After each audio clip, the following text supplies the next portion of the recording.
नमस्कार दोस्तों, welcome to global affair. Now recently Iran ने दुनिया को एक बड़ी वार्निंग दे दी है और इसका इम्पैक्ट ना सिर्फ यूरोप को, इंडिया को भी देखना पड़ सकता है और साथ ही साथ यूएस और चाइना को भी। ना यहाँ पर आप देख पाएंगे आर्टिकल्स। ईरान ने वार्निंग दी है कि मेडिटेरियन सी क्लोज कर देंगे गाजा वॉर की वजह से, और इस पर दुनिया भर में आर्टिकल पब्लिश हो रहे हैं। लोग चिंतित है कि ईरान ऐसा क्या करेगा कि इतना इंपॉर्टेंट ग्लोबल शिपिंग रूट जिसका फ़ायदा इंडिया को भी मिलता है, चाइना को भी मिलता है और यूएसए को भी मिलता है, ये मेडिटेरियन सी को बिल्कुल क्लोज कैसे करेंगे। अब देखो, मैं आपको मैप में दिखाऊँ ना, मेडिटेरियन सी के आसपास भी ईरान आता नहीं है।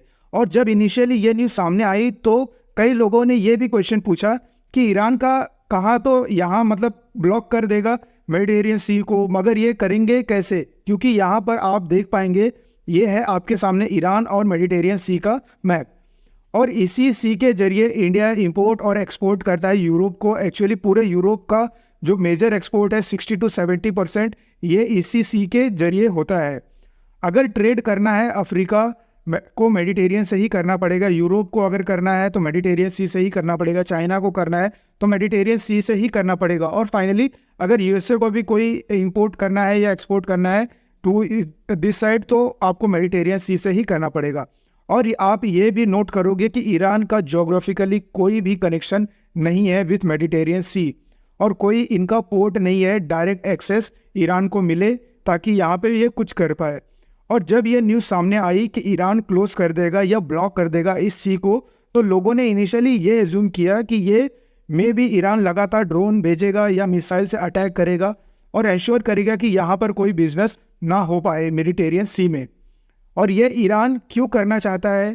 ईरान का ये मानना है कि दुनिया गाजा के इशू को लेकर इतनी सीरियस नहीं दिख रही है जितना दिखनी चाहिए। यहाँ पर आप देख पाओगे मेन ईरान का जो रीज़न है थ्रेटन करने का, वो ये है कि गाजा पे अटैक इजराइल को इमिडिएटली रोक देनी चाहिए। और कह लो इनकी स्ट्रेटेजी ऐसी है कि ये ग्लोबल शिपिंग लेन को अगर ब्लॉक कर देंगे तो इंडिया समेत यूरोपियन, यूएसए और सभी इजराइल को कहेंगे कि अब तो आपको गाजा में ये ऑपरेशन रोक देना चाहिए, क्योंकि ईरान ग्लोबल इकोनॉमी को नुकसान पहुंचा रहा है। हाँ, अगला क्वेश्चन यहाँ पर ये आएगा, क्या ईरान जेन्युइनली ऐसा करेगा? देखो, एक तो बात होती है कि आप थ्रेटन कर दो और या तो जेन्युइनली ऐसा करेंगे। तो देखिए, रिसेंटली ईरान के जो एक्शन है वो सब देखकर हम ईरान के इस वार्निंग को लाइटली नहीं ले सकते हैं।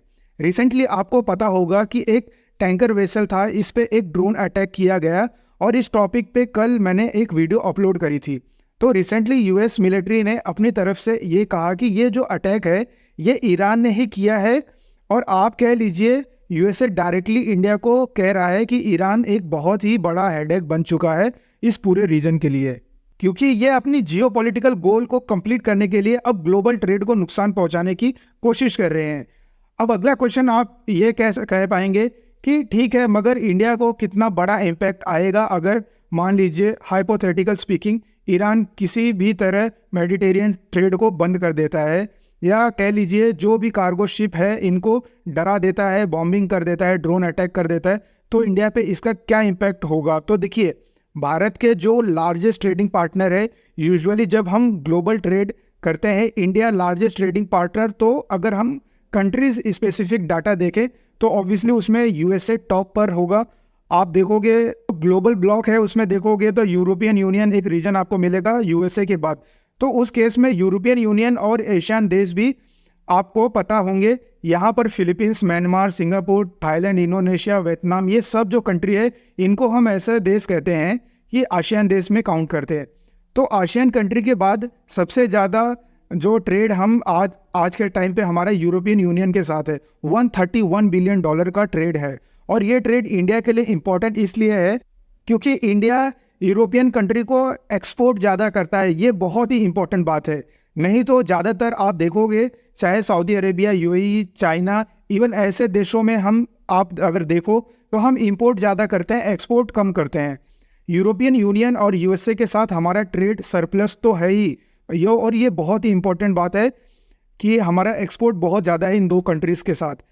तो जो मेडिटेरियन सी है ये ओपन रहेगा और यहाँ ईरान कुछ प्रॉब्लम खड़ी कर देता है तो इससे डायरेक्ट इंडिया को ट्रेड पे नुकसान पहुंचे सकता है। अगला क्वेश्चन आप ये कहोगे कि इजराइल और हमास की वॉर तो लंबे समय से चल रही है, ऐसा क्या इजराइल कर सकता है कि जिससे ईरान एक बड़ा कदम एक्शन ट्रिगर कर ले? देखिए, ना सिर्फ ईरान, रशिया भी इजराइल को ओपनली वार्निंग दे चुका है कि अगर इजराइल ने हमास के सुरंगों में सी वाटर रिलीज कर दिया, उसके बाद बड़ी प्रॉब्लम हो जाएगी इजराइल के लिए। ये मैं आपको बता दूं जी, ईरान और रशिया ये दोनों वार्निंग दे चुके हैं इजराइल को कि ये मत कर देना। नाउ यहाँ पर मैं आपको बता दूं, गाजा पट्टी में अंडरग्राउंड जितना गाजा पट्टी ऊपर से है, ऑलमोस्ट उतना ही कॉम्प्लेक्स आज के समय नीचे बन चुकी है, क्योंकि हमास ने ओवर द ईयर एक बहुत ही बड़ा नेटवर्क बिल्ड कर रखा है सुरंगों का। तो रिसेंटली इजराइल ने ये कहा है कि इस प्रॉब्लम का एक ही सॉल्यूशन है कि मेडिटेरियन से हम, देखो मेडिटेरियन पे ही बार बार घूम के आ जा रहे हैं, क्योंकि मेडिटेरियन से ये लोग पानी उठाएंगे और इसको पंप कर देंगे सुरंगों के अंदर। जो भी आतंकवादी हैं, जो भी प्रॉब्लम कर रहे हैं इजराइल के लिए, सब डूब के मर जाएंगे। तो यूएन ने ऑलरेडी कह चुका है कि ये अलाउड नहीं है, ये एक जेनोसाइड होगा एज पर यूएन। तो देखो, देखना होगा इजराइल इवेंचुअली यहाँ क्या करता है। लगता तो नहीं है कि इजराइल यहाँ पर रुकने वाला है। और जैसे न्यूज़ सामने आई कि हमास के टनल में पानी भर दिया जा चुका है, तो बहुत ही लोग मारे गए हैं। के बाद आप देखोगे रशिया का एक बहुत स्ट्रॉन्ग रिएक्शन आएगा। ईरान भी हो सकता है इमीडिएट मेडिटेरियन में बॉम्बिंग करे, ड्रोन से अटैक करे, ये भी हो सकता है। जिस तरीके से ईरान सपोर्ट करता है हौती रिबेल को, हिजबुल्लाह को, ये लोग मेडिटेरियन में प्रॉब्लम खड़ी करने के लिए एक ग्रुप खड़ा कर सकते हैं, जिसका एक मोटिव हो कि मेडिटेरियन में जो भी कार्गो शिप्स जा रही हैं उन पे बॉम्ब करो, अंधाधुंध फायरिंग करो और इनको हराश करो। तो देखिए, ग्लोबल ट्रेड के लिए ये न्यूज़ बहुत ही ज़्यादा ख़राब है। उम्मीद मेरी यहाँ है यही है कि इजराइल और हमास की वॉर इवेंचुअली एक सीज फायर आ जाए। ग्लोबल इकोनॉमी धीरे धीरे उभर रही है कोविड के इम्पैक्ट से, तो उसको ये बड़ा झटका ना लगे। और ये है हमारे वीडियो का अंत। और अगर इस पर कोई और अपडेट आती है तो वो वीडियो हम ज़रूर लाएंगे आपके लिए। Thank you for watching.